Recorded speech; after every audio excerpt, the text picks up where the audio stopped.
एक मध्य देश के राजा हैं, बिटिया का नाम लक्ष्मणा है। 8वां विवाह लक्ष्मणा से हुआ। एक राजा भौमासुर जन्म हुआ है पृथ्वी से। उन्होंने संकल्प किया था कि 20,000 जब कन्या एकत्रित हो जाएंगी तो एक मुहूर्त में विवाह करूंगा। उसका क्या नियम था? अहंकारी राजा का, जहां सुंदर कन्या देखता था जबरदस्ती चोरी से जैसे भी छीन लेता था। 16,100 कन्या का हरण कर लिया। देवताओं के द्वारा उन्होंने भगवान को सूचना दिया। भगवान ने कहा उन्हें कह देना, निश्चिंत रहे, उनके कष्ट का निवारण करेंगे।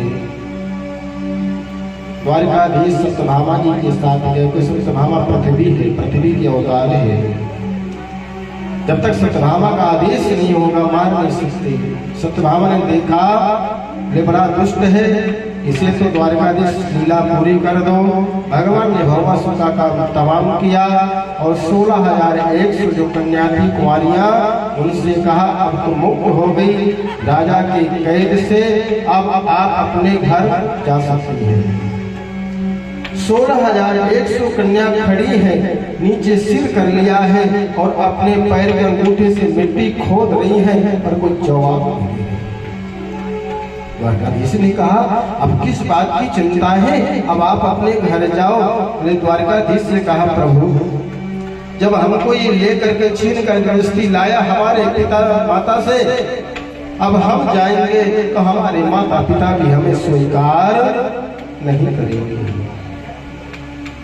छीन करके जबरदस्ती ले गया राजा भौमासुर, इसलिए हम तुम्हें नहीं रखेंगे, लोग हमें क्या कहेंगे।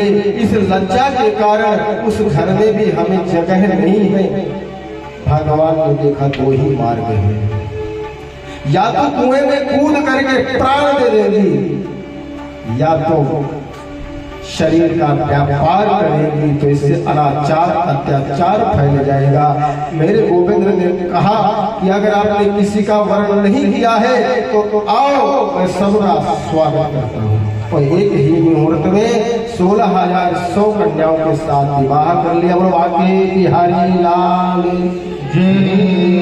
विचार करना, अगर द्वारकाधीश पे वर्ण नहीं करते, अपनाते नहीं, तो कितनी दुर्गति संसार में फैल जाता है। ठाकुर कितना कृपालु है। और एक बात और है, ये है कौन? 16,108 का मतलब क्या है?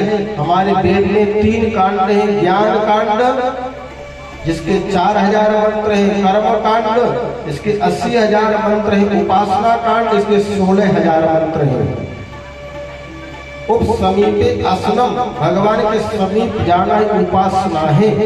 तो उपासना कांड के 16,000 जो वेद मंत्र हैं या उपासना कांड के जो मंत्र हैं, और कोई नहीं, सब भगवान के ये मंत्र ही पत्नी बन करके आ गई सेवा करने के लिए। कोई साधारण नारी नहीं।